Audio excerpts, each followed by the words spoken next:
You are watching Poonch Live. जनाब फारूक अब्दुल्ला जी, भरत सिंह सोलंकी जी, doctor Mumtaz Shah ji,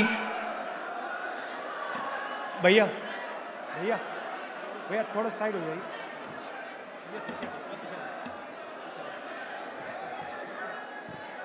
जनाब शाहनवाज चौधरी जी, जनाब शाबिर खान जी, जनाब इफ्तिकार अहमद जी, इंडिया अलायंस के सीनियर नेता, दोनों पार्टी के प्यारे कार्यकर्ता, प्रेस के हमारे मित्रों, आप सबका यहां बहुत बहुत स्वागत, नमस्कार।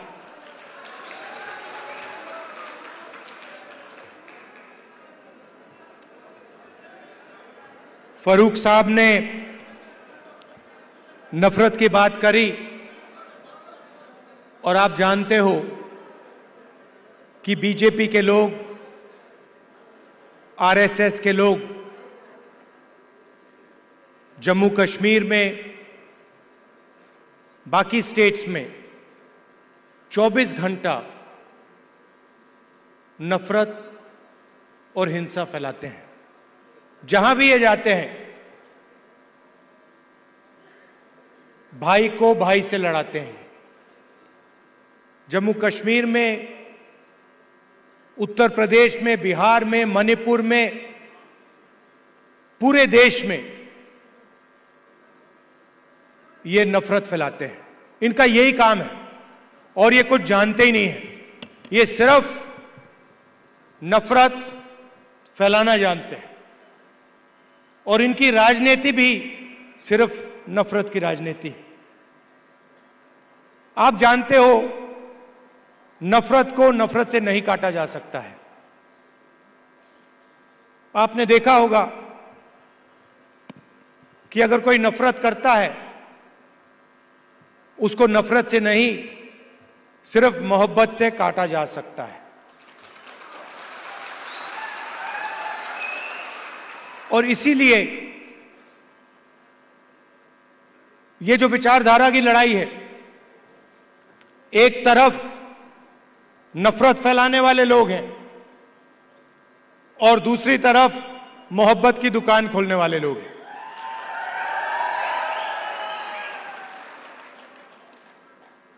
कन्याकुमारी से कश्मीर तक हम चले, उसके बाद मणिपुर से महाराष्ट्र चले और एक ही मैसेज था कि नफरत से किसी को फायदा नहीं होता है। नफरत के बाजार में हर स्टेट में हमने मोहब्बत की दुकान खोली और आपने देखा होगा जो पहले नरेंद्र मोदी थे, 56 इंच की छाती वाले,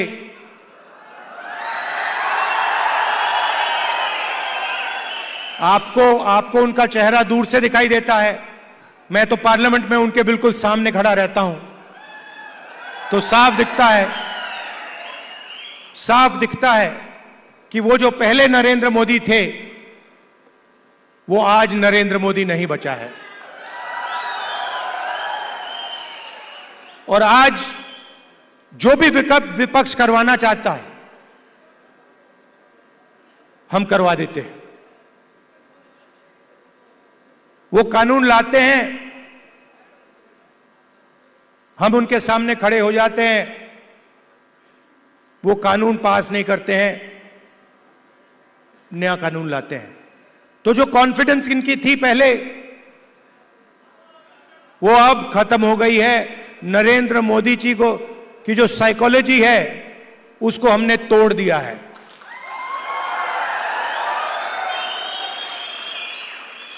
वो तो उनके चेहरे पे साफ दिखता है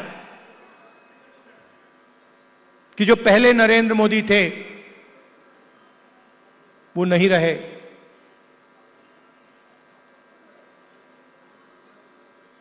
इलेक्शन के दौरान उन्हें कहा, जब प्रेशर बढ़ा जब उन पर दबाव लगा तो फिर चुनाव के दौरान उन्होंने कहा कि भाई मैं तो बायोलॉजिकल है ही नहीं, मतलब मैं बायोलॉजिकल नहीं हूं, मेरा डायरेक्टली कनेक्शन ऊपर है, मैं डायरेक्टली बात करता हूं।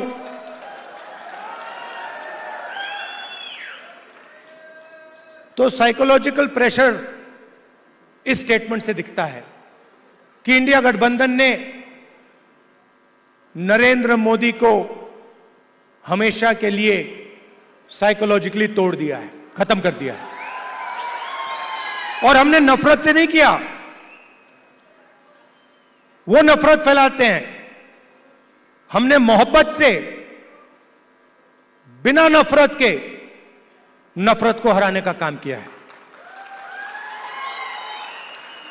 आप देखिए, हिंदुस्तान में यूनियन टेरिटरी को स्टेट में बदला गया है, बहुत बार हुआ है, यूनियन टेरिटरी को स्टेट बनाया गया है। स्टेट के दो भाग भी किए गए हैं, एक स्टेट को बांटा गया आंध्रा और तेलंगाना में, मध्य प्रदेश में से छत्तीसगढ़ निकाला गया, झारखंड बिहार में से बनाया गया। मगर पहली बार हिंदुस्तान के इतिहास में पहली बार स्टेट को यूनियन टेरिटरी यहां बनाया गया है। आपका जो हक है, लोकतांत्रिक हक है, वो आपसे छीना गया है। और यह पहली बार हुआ है हिंदुस्तान की हिस्ट्री में, पहली बार एक स्टेट से कहा गया है, जम्मू कश्मीर से कहा गया कि नहीं, अब आप स्टेट नहीं रहोगे, अब आप यूनियन टेरिटरी बनोगे।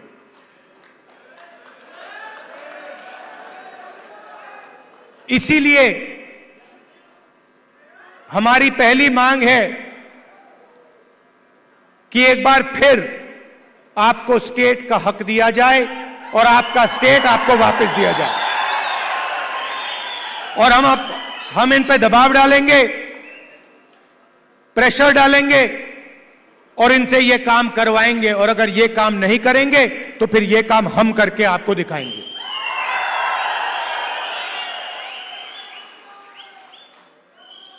पूरे देश में नरेंद्र मोदी जी ने बेरोजगारी फैला रखी है।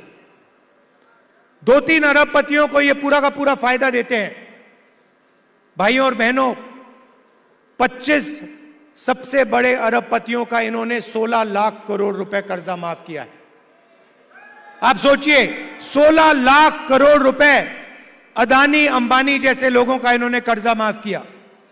नोटबंदी लागू की, गलत जीएसटी लागू किया, और जो देश को रोजगार देते थे, जो छोटे बिजनेस वाले थे, स्मॉल और मीडियम बिजनेस वाले थे, स्मॉल और मीडियम इंडस्ट्री थी, उनको सबको इन्होंने खत्म कर दिया। नतीजा यह है कि हिंदुस्तान में कहीं भी रोजगार नहीं मिल पा रहा है। और यही हालत यहां जम्मू कश्मीर में है।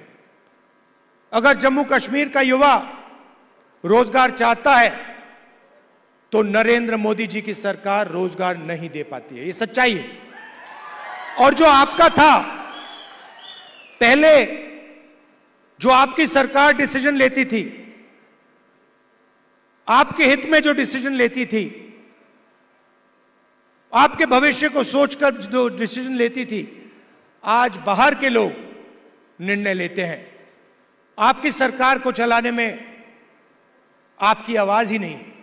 आपकी सरकार दिल्ली से चलती है, ऑर्डर दिल्ली से आता है। हम चाहते हैं कि आपकी सरकार जम्मू और कश्मीर से चले। हम चाहते थे कि चुनाव से पहले यह हो जाए।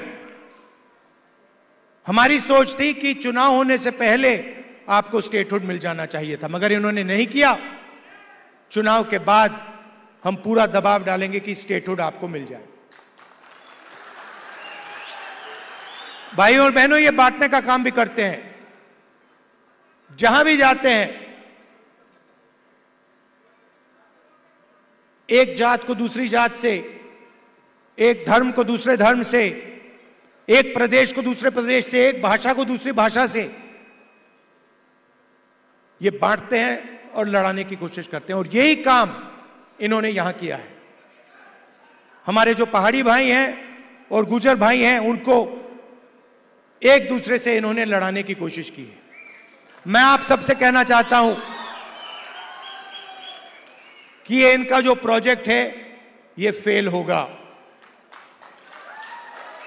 हम सबको एक साथ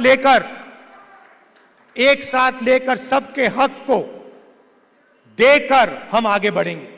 हमारे लिए सब लोग एक जैसे हैं, हम किसी को पीछे नहीं छोड़ेंगे। हम मोहब्बत के साथ सबको एक साथ लेकर आगे बढ़ेंगे।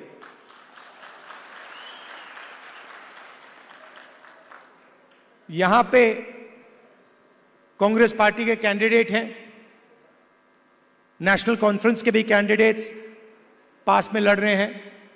जहां भी कांग्रेस पार्टी के कैंडिडेट्स हैं, नेशनल कॉन्फ्रेंस के लोग, नेशनल कॉन्फ्रेंस के कार्यकर्ता, आप पूरा समर्थन उनको दीजिए। और जहां भी नेशनल कॉन्फ्रेंस के कैंडिडेट्स हैं, मैं कांग्रेस पार्टी के कार्यकर्ताओं से कहता हूं कि आप पूरे दिल से उनको समर्थन दीजिए और उनको जिताने का काम कीजिए। आप सबका मैं दिल से धन्यवाद करता हूं। इतनी सुंदर जगह यहां आपने मुझे बुलाया, कम टाइम के लिए यहां हूं। मैं चाहता हूं कि अगली बार आऊं तो 2-3 घंटे के लिए नहीं, मगर 1-2 दिन के लिए मैं यहां आऊं, आपके बीच में रहूं। और आप जानते हो कि जो भी आप चाहते हो, मुझसे जो भी आप काम करवाना चाहते हो, पार्लियामेंट में जो भी कहलवाना चाहते हो, मैं आपके लिए तैयार हूं। आपको सिर्फ हुक्म देना है जम्मू कश्मीर के लोगों को, और मैं जहां भी आपकी मदद कर सकता हूं, मैं आपकी मदद करने के लिए तैयार हूं। आप सबका दिल से बहुत बहुत धन्यवाद। नमस्कार। जय हिंद।